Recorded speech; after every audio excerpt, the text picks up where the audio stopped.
હસતો તને જોઈ મને હાશિકારો થાય, દીકરો તો કુળનું અજવાળું કહેવાય।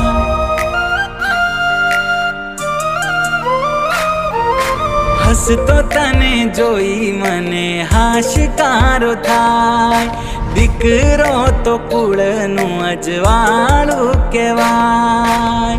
તને જોઈ રોજ મારો સૂરજ રે